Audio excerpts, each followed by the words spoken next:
Hello viewers, কেমন আছেন? আশা করি সবাই ভালো আছেন। তো ঈদের দ্বিতীয় দিন চলে আসলাম গ্রামের বাড়িতে। তবে আমাদের এটা হচ্ছে ঘোষাহাট বাজার। তবে ঘোষাহাট বাজারে একটা জিনিস হচ্ছে, এখানে হচ্ছে 2 দিন হাট মিলে। একটা হচ্ছে শনিবারে আর একটা হচ্ছে বুধবারে। তবে আমাদের শহরে যেরকম সব কিছু অ্যাভেলেবেল পাওয়া যায়, কিন্তু এখানে হচ্ছে সবসময় আর কি সব কিছু অ্যাভেলেবেল পাওয়া যায় না। শুধুমাত্র বাজারের দিন আপনি সব কিছু অ্যাভেলেবেল পাওয়া যায় বুধবারে আর শনিবারে।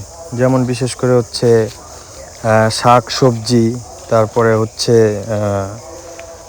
মানে যেগুলো নিত্য প্রয়োজনীয় জিনিস লাগে, এগুলো তো মুদির তো সব কিছু থাকে, কিন্তু হচ্ছে এই জিনিসটা হচ্ছে 2 দিন হাট মিলে কাঁচা তরকারি বিশেষ করে, আর হচ্ছে মাছ। তো এখানে হচ্ছে গ্রামের যে বাজারটা, সবাই হচ্ছে গ্রামের যে হচ্ছে ন্যাচারাল যে হচ্ছে শাক সবজি যা যা লাগে সব কিছু আসলে ক্ষেতের এখানকার। তো এই জিনিসটা খুবই ভালো লাগে। আর গ্রামের বাড়িতে এসে হচ্ছে সব কিছুই ভালো লাগে, বাজার করা থেকে শুরু করে সব কিছুই ভালো লাগে। তো হচ্ছে মানে ঈদের থেকে এই পর্যন্ত হচ্ছে আমাদের বাড়িতে কাটানো ঈদ। তো হচ্ছে গ্রামের বাড়িতে সবাই আসবেন।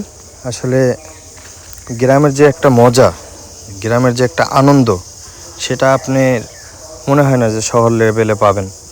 আসলে টাকা পয়সা হইলেই, কোটি কোটি টাকা হলেও কিন্তু সুখ পাওয়া যায় না, কিন্তু গ্রামে যে একটা আনন্দ সুখ, এগুলো সব জায়গায় পাবেন না। তো এর জন্যই হচ্ছে গ্রামের বাড়িতে আসতে হবে।